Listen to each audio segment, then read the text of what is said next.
Astaghfirullah. Assalamualaikum warahmatullahi wabarakatuh.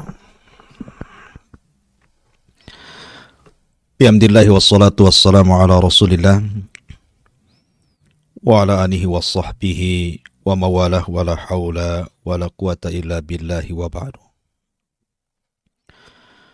Alhamdulillah, segala puja dan puji hanya milik Allah subhanahu wa ta'ala yang mempertemukan kita kembali di Kiswah TV. Tentu kita senantiasa bersyukur kepada Allah subhanahu wa ta'ala, kita masih dibangunkan oleh Allah subhanahu wa ta'ala dalam keadaan sehat walafiat, dan yang Allah bangunkan dalam kondisi sakit, semoga Allah subhanahu wa ta'ala menyembuhkan penyakitnya. Salawat dan salam demi keberkahan di pagi hari ini kita limpahkan kepada Rasul kita, Nabi kita, uswah kita, teladan kita, Rasulullah Muhammad sallallahu alaihi wasallam. Allahumma salli ala sayyidina Muhammad wa ala alihi wa sahbihi wa man sara ala nahjihi ila yaumiddin.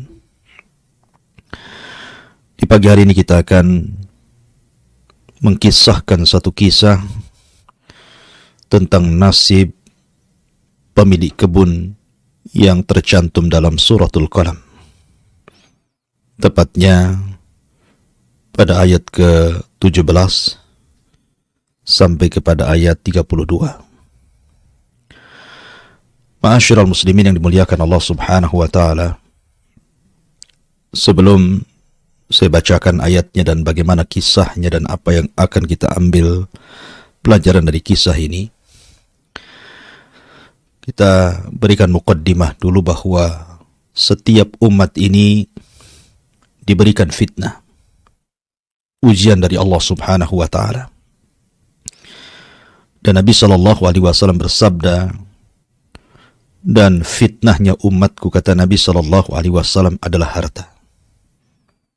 Karena harta itu adalah sirru tughyan, rahasia melampaui batasnya seorang hamba sehingga berani melakukan kezaliman.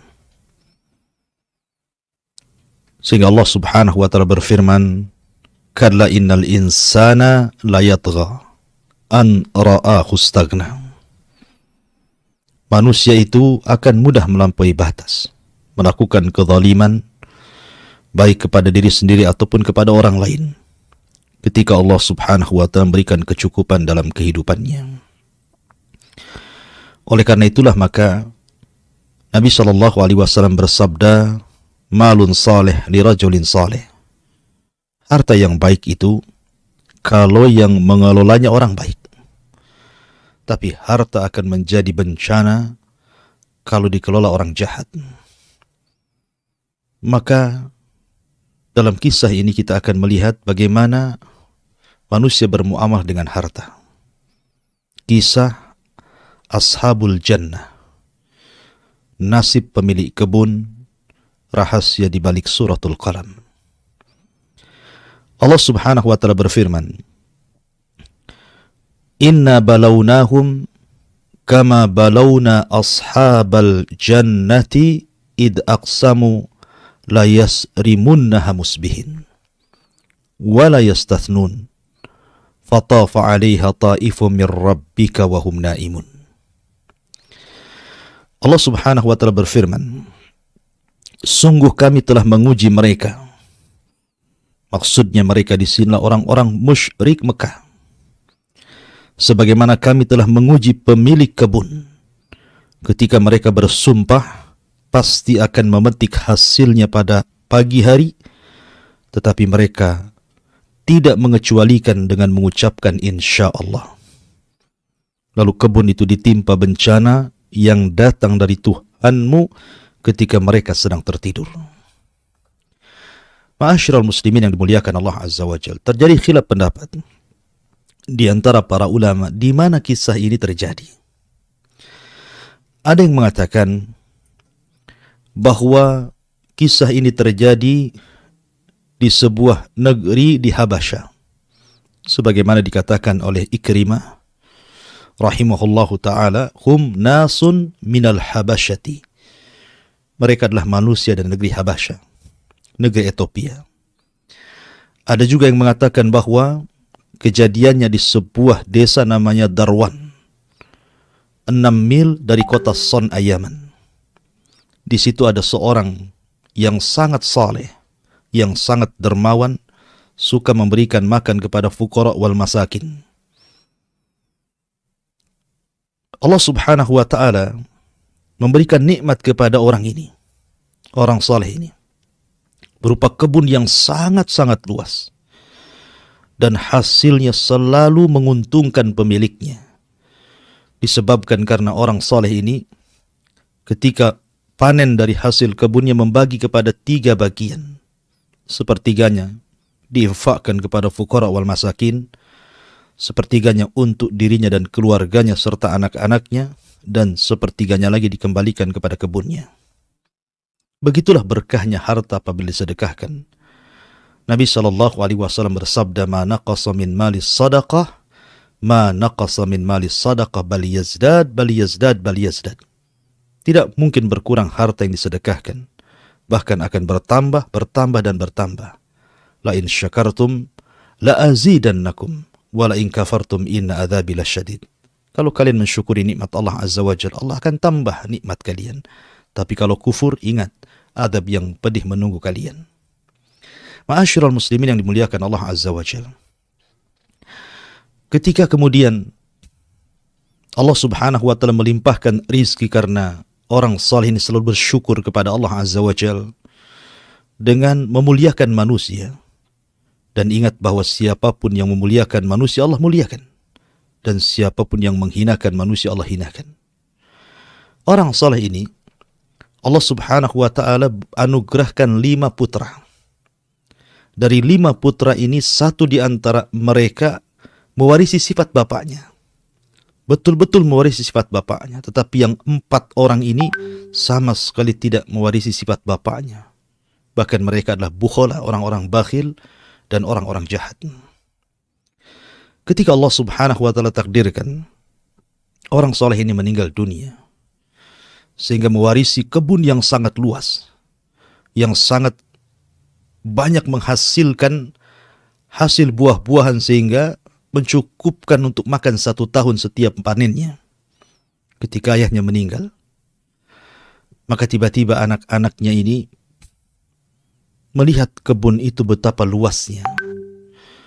Kemudian Allah Subhanahu wa ta'ala uji bahwa kebun itu memiliki buah yang jauh lebih rindang dibandingkan ketika ayahnya masih hidup. Dari sinilah kemudian timbul niat jahat anak-anak daripada orang saleh ini. Akhirnya kemudian mereka pun bersumpah untuk tidak membagi hartanya kepada manusia, kepada orang-orang fakir, kepada orang-orang miskin, bahkan membodoh-bodohkan ayahnya dan mengatakan, inna abana rajulun ahmak. Bapak kami ini orang bodoh. Harusnya hasil sebanyak ini diserahkan kepada kami anak-anaknya, supaya kami anak-anaknya menjadi anak-anak yang kaya raya. Lihat bagaimana niat yang jahat yang dilakukan anak-anaknya berbeda dengan ayahnya, seorang yang saleh dan dermawan. Makanya Allah Subhanahu wa ta'ala berfirman di sini, inna balawnahum kama balawna ashabal jannah. Ketika orang-orang Quraisy tertimpa paceklik hebat luar biasa, sehingga sebagian mereka kelaparan karena paceklik yang berkepanjangan, maka Nabi SAW disuruh membacakan ayat ini kepada mereka. Dan Allah katakan, inna balawnahum kama balawna ashabal jannah. Sesungguhnya kami telah menguji mereka, orang-orang musyrik Arab itu, orang-orang musyrik Quraisy itu. Bagaimana tidak? Ketika Allah Subhanahu wa ta'ala berfirman kepada mereka, li'ila fi Quraisyin ila fihim rihlatas syita'i was saif falya'budu rabb hadzal bait alladzi at'amahum min ju'in wa amanahum min khauf. Allah berikan 2 kenikmatan hebat bagi orang-orang Quraisy ini. Pertama, keamanan, dan yang kedua, rizki yang melimpah. Tetapi karena mereka kufur kepada Allah subhanahu wa ta'ala, akhirnya Allah kirim paceklik hebat. Makanya Allah subhanahu wa ta'ala katakan, sesungguhnya kami telah menguji mereka orang-orang musyrik Mekah sebagaimana kami telah menguji pemilik kebun ketika mereka bersumpah pasti akan memetik hasilnya di pagi hari. Inna balawnahum kama balawna ashabal jannah idh aqsamu.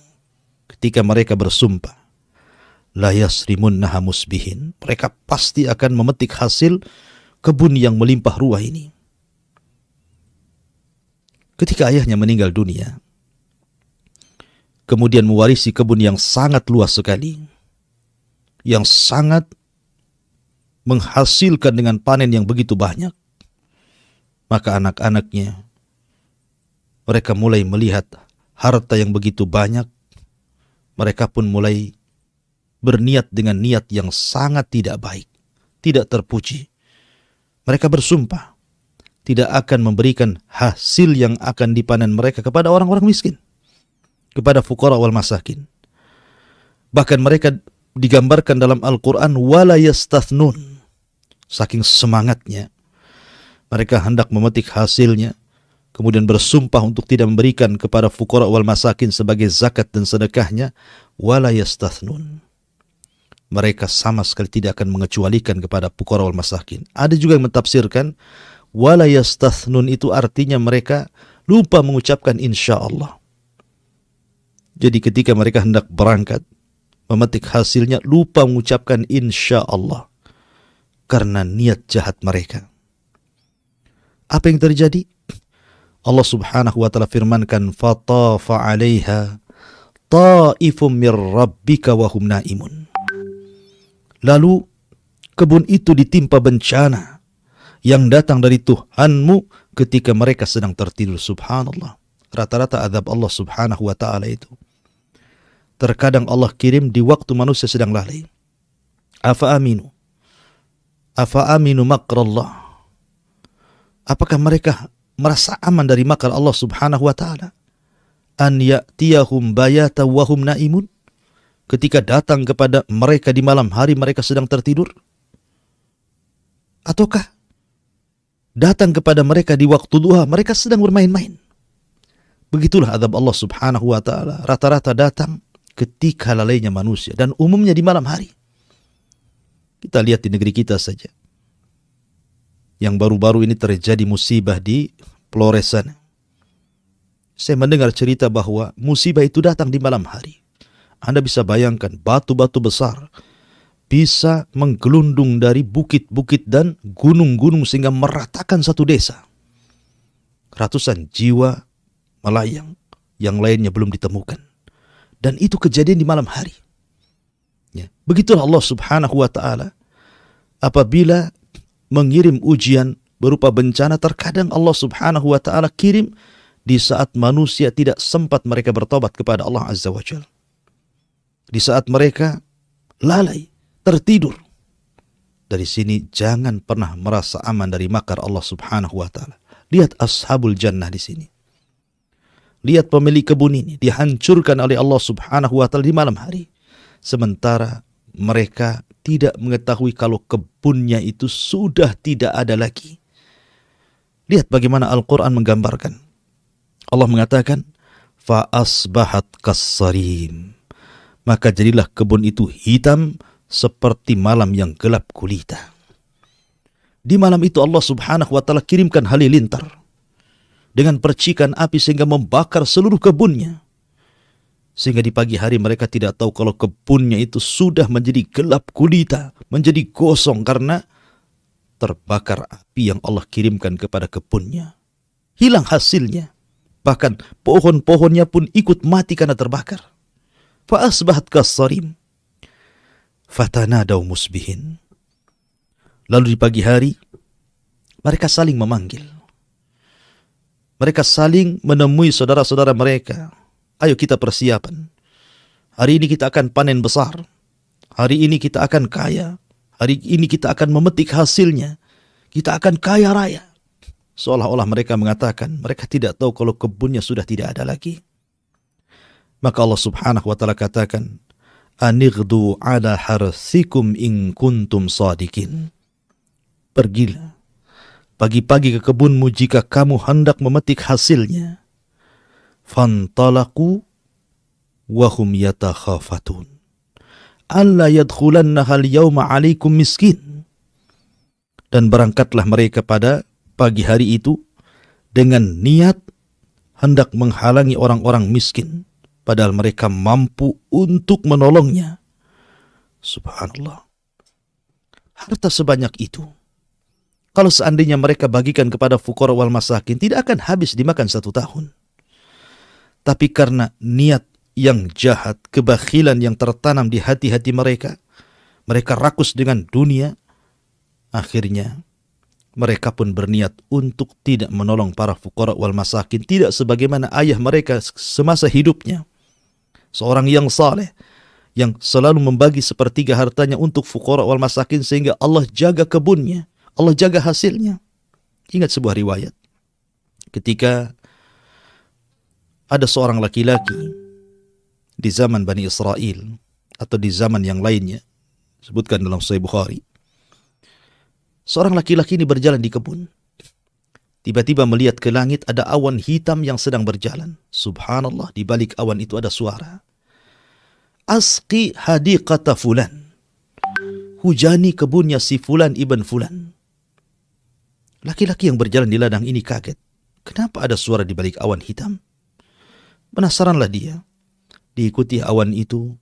Kemana perginya rupanya awan itu sampai terdiam di sebuah ladang yang entah berantas siapa pemiliknya.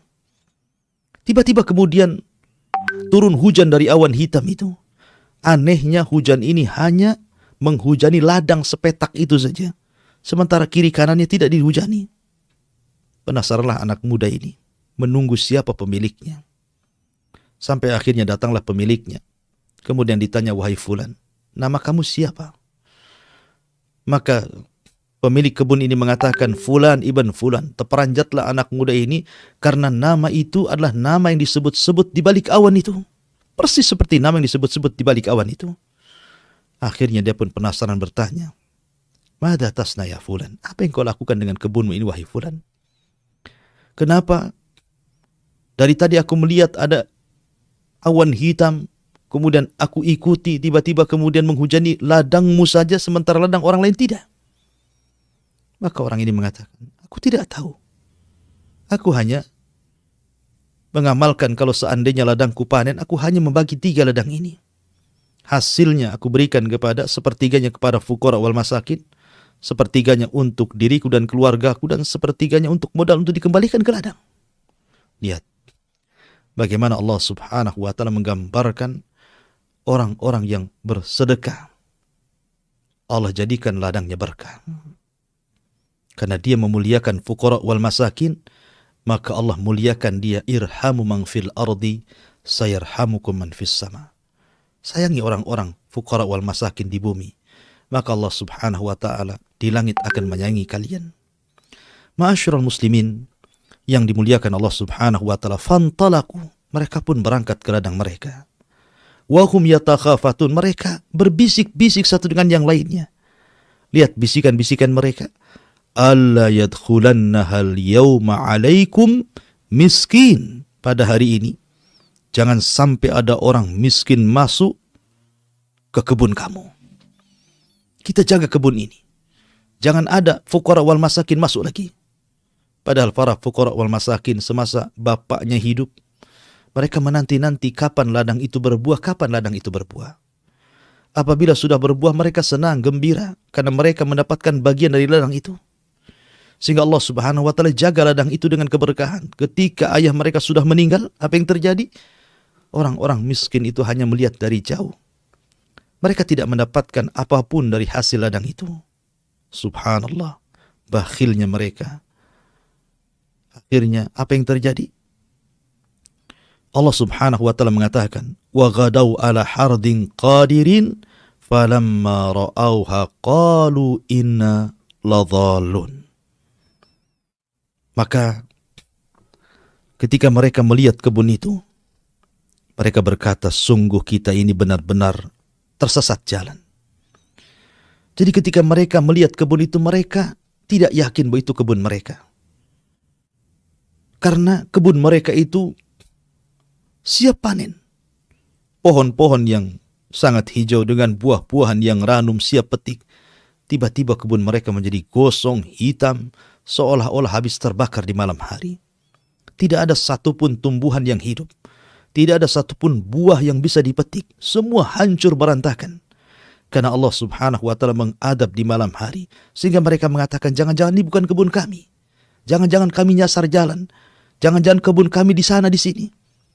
Tapi setelah mereka berusaha untuk mengecek ke sana kemari, memang itu kebunnya. Allah subhanahu wa ta'ala hendak menguji mereka. Subhanallah. Lihat bagaimana niat buruk ini menjadikan rahasia datangnya adab Allah subhanahu wa ta'ala. Padahal baru niat. Belum mereka lakukan. Tapi bagaimanapun niat yang jahat, Allah akan membalas dengan kejahatannya. Al-jaza min jinsil amal. Bahwa balasan itu sesuai dengan amalannya. Kemudian Allah subhanahu wa ta'ala mengatakan, bal nahnu mahrumun. Bal nahnu mahrumun. Mereka mengatakan, bahkan kita tidak mungkin memperoleh apapun di kebun ini. Kita diharamkan untuk mengambilnya. Allah subhanahu wa ta'ala tampakkan adabnya kepada mereka. Kemudian Allah subhanahu wa ta'ala berfirman, qala awsatuhum, alam akul lakum laula tusabbihun. Maka di antara 5 anak orang saleh ini, 1 di antara mereka mewarisi sifat ayahnya. Dia baik. Dia selalu menasihati saudara-saudaranya untuk berinfak dan bersedekah.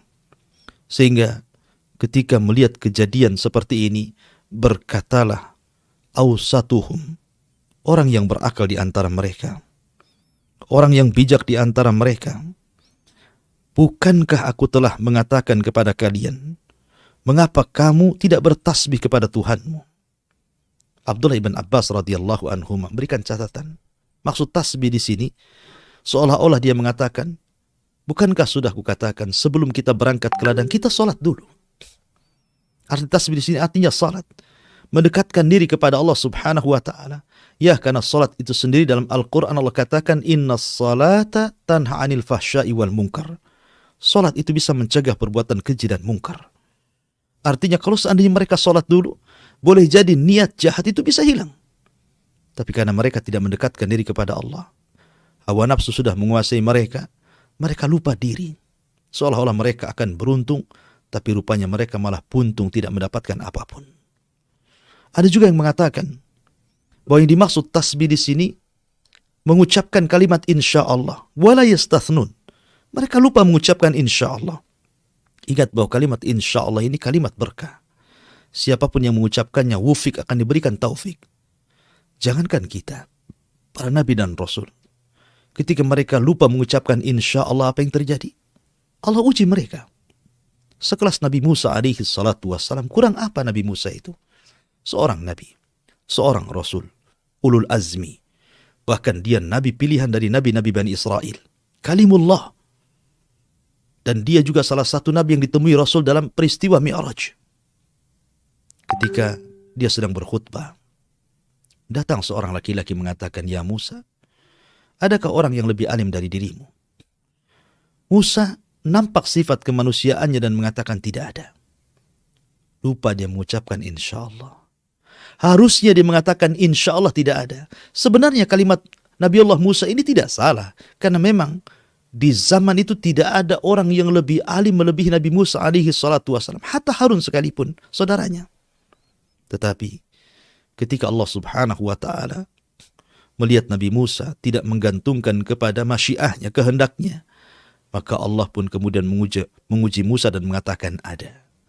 Ada orang yang memiliki pengetahuan yang engkau tidak punya. Akhirnya Allah subhanahu wa ta'ala menguji Musa untuk mencari orang itu tanpa alamat yang jelas. Alamatnya hanya temui orang itu di pertemuan 2 lautan.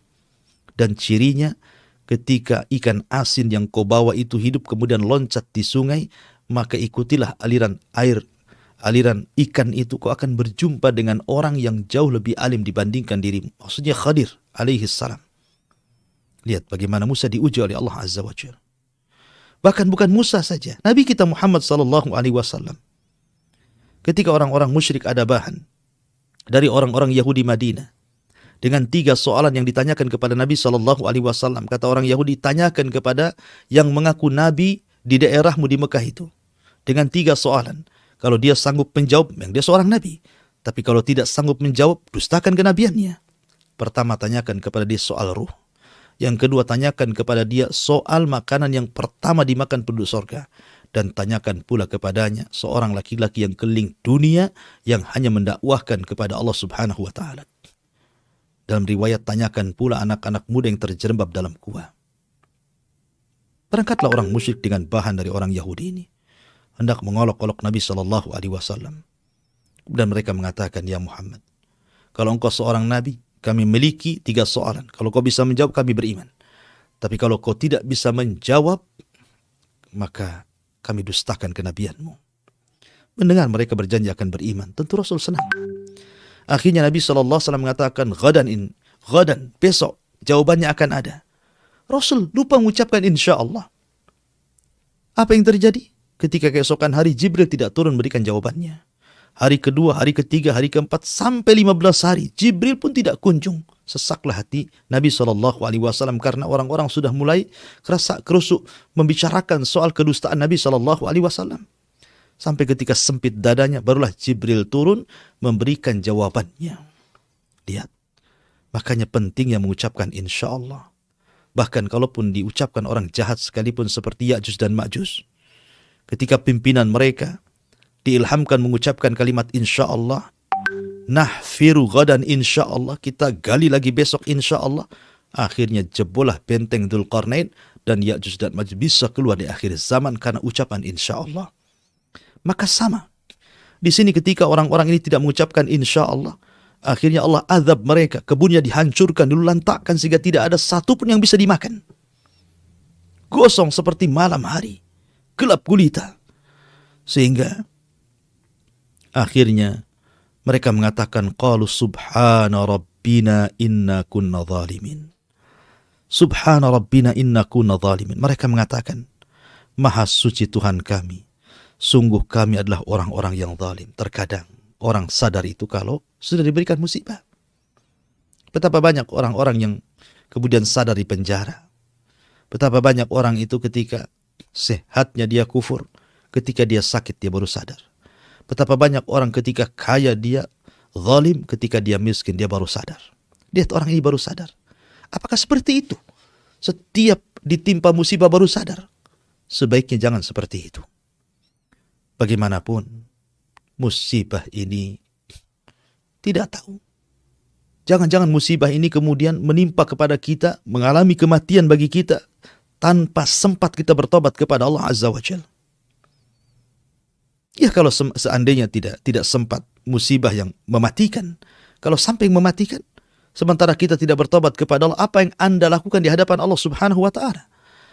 Tapi lihat di sini, Allah gambarkan terkadang Allah itu memberikan musibah untuk menyadarkan manusia. Barulah mereka sadar dan mengatakan, qalu subhana rabbina inna kunna zalimin fa aqbala ba'duhum ala ba'din yatalawamun.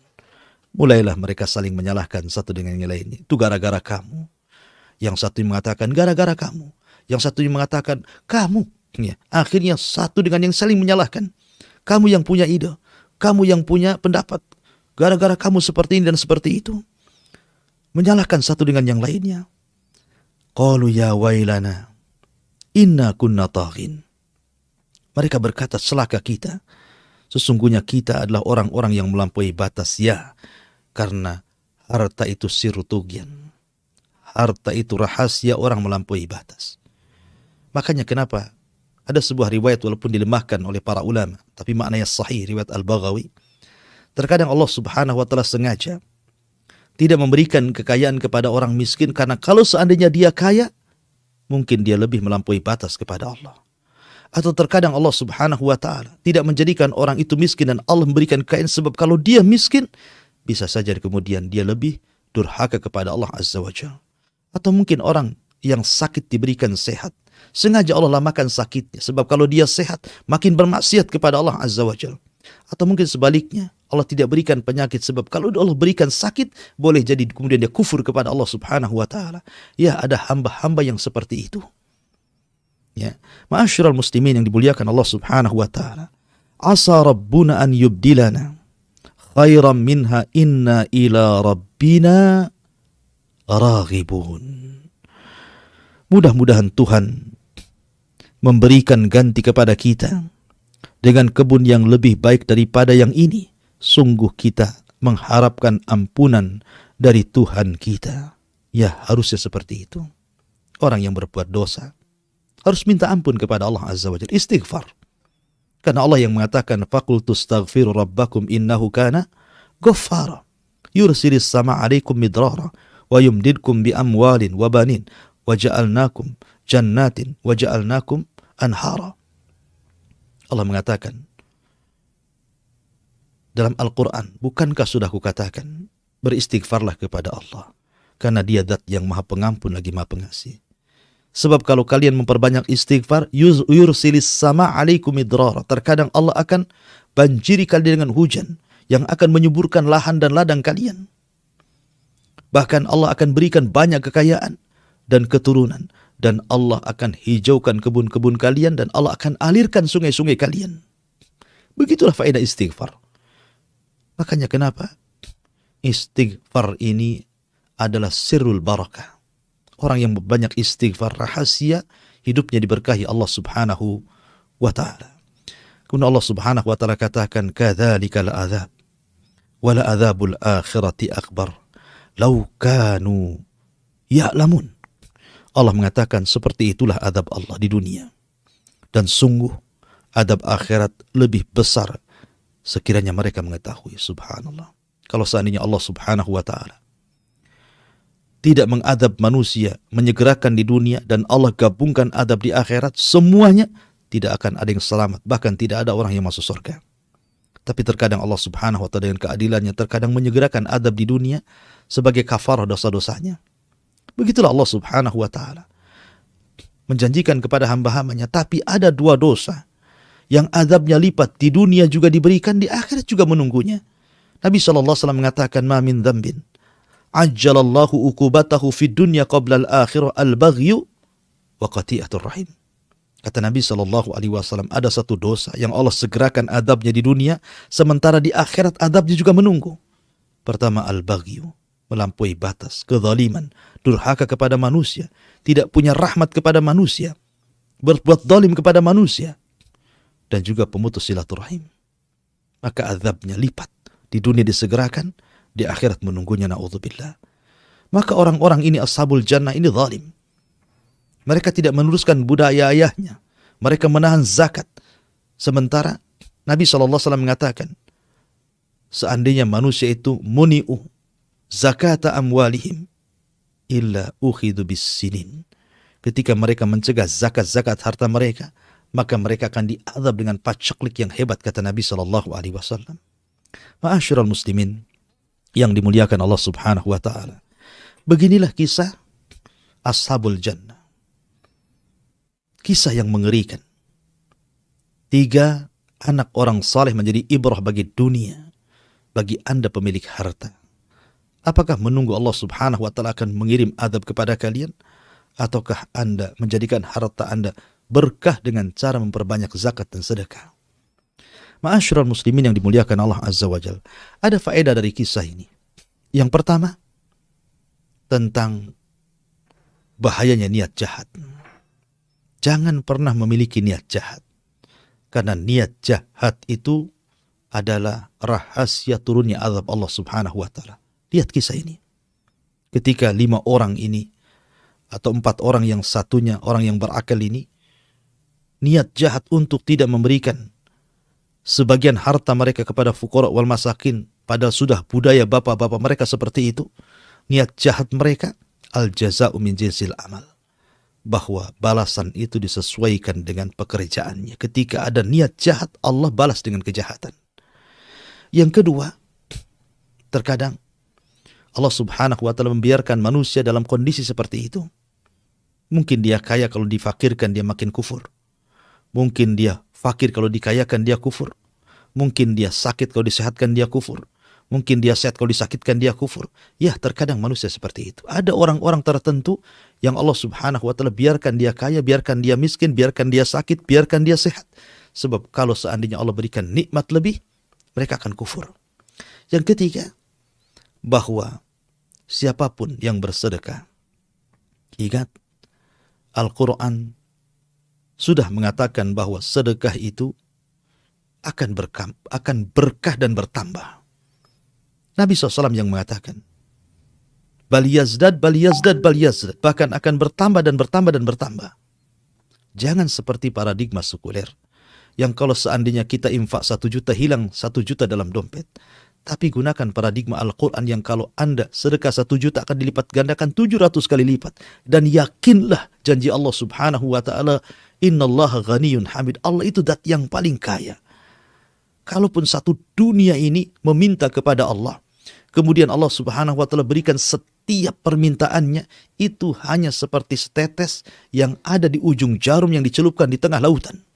Kekayaan Allah itu selaut, sementara yang diberikan kepada seluruh manusia hanya setetes dalam ujung jarum saja.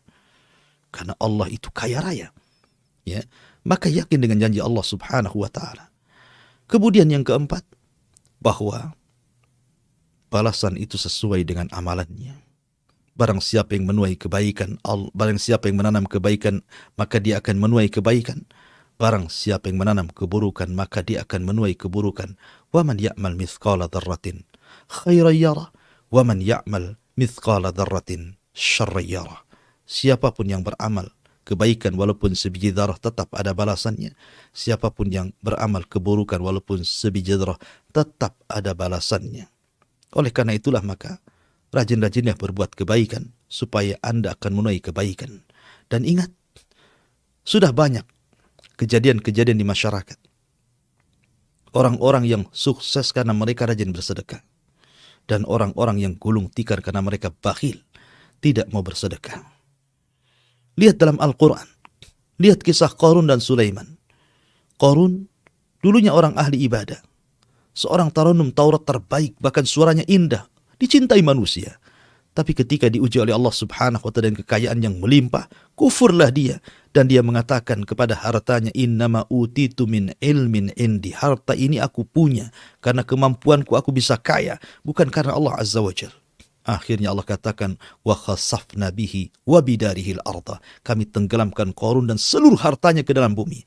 Tapi lihat Sulaiman, Allah berikan kekayaan dan Allah kekalkan kekayaannya karena dia mengucapkan, hadza min fadli rabbi. Ini semua karunia Allah yang Allah berikan kepadaku. Allah sengaja mengujiku untuk aku kufur ataukah aku syukur. Dan Sulaiman hamba Allah yang bersyukur sehingga Allah tetapkan kekayaannya, kekuasaannya. Karena itu berkah daripada syukurnya Sulaiman atas harta yang Allah anugerahkan kepada dia. La in syakartum la azidannakum wa la in kafartum inna adzabi lasyadid. Kemudian yang terakhir, lihat kisah Ashabul Jannah ini. Bagaimana Allah subhanahu wa ta'ala mengadab ketika mereka sedang tidur, lalai. Maka dari sini jangan pernah merasa aman dari makar Allah. Karena orang yang merasa aman dari makar Allah itu hanya orang-orang zalim. Maka berlindunglah kepada Allah azza wa jalla. Minta perlindungan kepada Allah. Agar harta kita diberkahi, anak-anak kita diberkahi, keluarga kita diberkahi dengan cara apa? Syukuri semuanya. Kalau itu berkaitan dengan harta, belanjakan di jalan Allah. Sedekahkan sebagian harta kita kepada fuqara wal masakin. Sedekahkan harta kita untuk pembangunan masjid, pembangunan sekolah, pembangunan pesantren, yayasan dakwah, radio dan begitu seterusnya yang kemudian mengacu pada dakwah ilallah azza wa jalla. Karena itu rahasia keberkahan dari harta kita. Wallahu a'lam bishawab. Ini di antara kisah Ashabul Jannah, rahasia di balik suratul Qalam. Mudah-mudahan ada manfaatnya. Kita kembalikan ke moderator, barangkali ada yang mau bertanya. Falyatafadhal masykur. Nah, jazakumullah khairan Ustaz atas penyampaian materi di pagi hari ini. Dan kita masuk di sesi tanya jawab. Dan kita akan bacakan pertanyaan yang telah masuk di WhatsApp Kiswah TV. Assalamualaikum warahmatullahi wabarakatuh, Ustaz. Waalaikumsalam. Apakah wanita yang mengalami keguguran tetap sholat ataukah tidak? Dengan catatan janin yang keguguran tersebut berumur lebih dari 81 hari. Dan bagaimanakah mengenai puasanya juga Ustaz? Apakah ada dalil terperinci tentang hal ini? Barakallahu fiik. Alhamdulillah. Tentang wanita keguguran ini ada dua kondisi. Pertama, keguguran sebelum ditiupkan roh, artinya sebelum 4 bulan. Dan keguguran setelah ditiupkan roh. Kalau keguguran sebelum ditiupkan roh, artinya dia tidak melahirkan manusia. Karena belum berbentuk manusia. Sehingga darah yang keluar bukan darah haid. Bukan darah nifas, afwan. Bukan darah nifas. Ya, itu dianggap darah istihadhah. Sehingga dia wajib sholat dan wajib puasa. Tapi kalau kegugurannya setelah ditiupkan roh di usia 4 bulan ke atas, berarti sudah melahirkan manusia, sudah jadi janin, sudah ditiupkan roh di situ. Maka ketika dia melahirkan keluar darah itu nifas namanya. Dan orang yang nifas sama hukumnya dengan haid, tidak boleh sholat, tidak boleh puasa. Ya, sampai betul-betul darah itu kering, sampai bersih. Dalam mazhab Syafi'i 40 hari, dalam mazhab yang lain sampai kering walaupun sebelum 40 hari. Wallahu a'lam. Insyaallah, jazakumullah khairan Ustaz atas penjelasannya. Dan pertanyaan selanjutnya, Assalamualaikum warahmatullahi wabarakatuh Ustaz. Waalaikumsalam. Apakah arti kami berikan hikmah yang terdapat di dalam firman Allah Subhanahu wa taala di Al-Qur'an surat Luqman ayat 12? Apakah hikmah tersebut adalah nubuwah ataukah diberi pemahaman Ustaz? Mohon penjelasan. Alhamdulillah. Hikmah secara bahasa itu artinya kebijaksanaan. Karena Luqman ini, dia seorang budak. Dia bukan seorang nabi, bukan seorang rasul, dia seorang budak. Artinya dimiliki tuannya. Tetapi kemuliaan itu bukan karena seseorang menjadi tuan ataupun menjadi budak. Tidak, dalam Islam itu inna akramakum indallahi atqakum. Orang yang paling mulia itu orang yang bertakwa. Luqman diberikan keistimewaan dan diberikan hikmah kepada Luqman, bukan nubuah, karena Luqman bukan seorang nabi. Tapi maksudnya kebijakan, kebijaksanaan. Dalam setiap untayan kalimat Luqmanul Hakim, itu syarat dengan kandungan makna yang luar biasa. Sehingga kata-katanya diabadikan dalam Al-Quran. Dia bukan seorang nabi, bukan seorang rasul. Bahkan bukan orang merdeka, dia orang budak. Seorang budak. Tapi karena Allah berikan kecerdasan kepada Luqman, untayan katanya penuh dengan syarat kebijaksanaan dan diambil oleh manusia. Seperti suatu ketika majikannya mengatakan kepada Luqman, ya Luqman, ketika Luqman menyembelih seekor kambing, kata majikannya, wahai Luqman, ambillah dari badan kambing itu yang paling mulia. Maka Luqman mengiriskan lidah, kemudian memberikan kepada tuannya. Besoknya lagi, kemudian Luqman menyembelih kambing, kata tuannya, ambilkan yang paling buruk dari anggota badan kambing itu. Maka diiriskan lidah lagi, kemudian diberikan kepada tuannya. Tuannya kaget. Apa maksudnya? Ketika disuruh mengambil yang terbaik, diambilnya lidah. Kemudian ketika sesuatu yang buruk, diambilnya lidah lagi. Maka Luqman jawab bahwa lidah ini, kalau seandainya istiqamah, diucapkan untuk kebaikan, maka dia akan mulia. Tapi kalau lidah ini kemudian diucapkan kepada keburukan, maka dia akan hina dan termasuk seburuk-buruknya anggota badan. Begitulah Luqman. Makanya kemudian kata-kata Luqman diabadikan dalam Al-Quran. Bahkan Allah jadikan nama surat dalam Al-Quran suratul Luqman. Jadi hikmah di sini artinya kebijaksanaan. Untayan-untayan kata yang syarat penuh dengan kebijakan, kebijaksanaan, keadilan, menentramkan manusia. Sehingga kemudian Luqman itu seolah-olah seorang nabi. Padahal dia bukan nabi. Tapi Allah berikan kecerdasan kepada Luqman dan kata-kata untayan yang indah sehingga diabadikan dalam Al-Quran. Wallahu a'lam. Jazakumullah khairan Ustaz atas penjelasannya. Dan satu pertanyaan terakhir Ustaz. Assalamualaikum warahmatullahi wabarakatuh. Waalaikumsalam. Kapankah waktu yang tepat ketika kita hendak membayar fidyah Ustaz? Apakah ada batasan mengenai pembayaran fidyah tersebut? Mohon penjelasannya. Iya, alhamdulillah. Fidyah itu tidak ada batasan waktu. Tapi tentu sebaiknya segera dibayar. Kalau bisa sekarang tidak puasa, sekarang pula kita berikan fidyah kepada fuqara wal masakin. Allah mengatakan fidyah ta'am miskin. Artinya fidyah itu diberikan kepada orang miskin berupa makanan untuk mereka. Dan kalau seandainya tidak sempat di bulan Ramadan, Anda bisa di bulan Syawal atau di bulan-bulan yang lainnya. Tapi semakin cepat Anda membayar itu semakin baik, karena supaya kita tidak terbebani. Ya, karena fidyah itu ganti daripada seseorang tidak melaksanakan kewajiban Allah Subhanahu wa taala. Seperti orang tua yang renta tidak sanggup puasa atau orang sakit yang tidak diharapkan kesembuhannya, maka mereka perlu bayar fidyah. Ya, dan sebaiknya segerakan supaya Allah Subhanahu wa taala sebelum mencabut nyawa kita, kita sudah membayar hutang kita kepada Allah Subhanahu wa taala. Wallahu a'lam bishawab.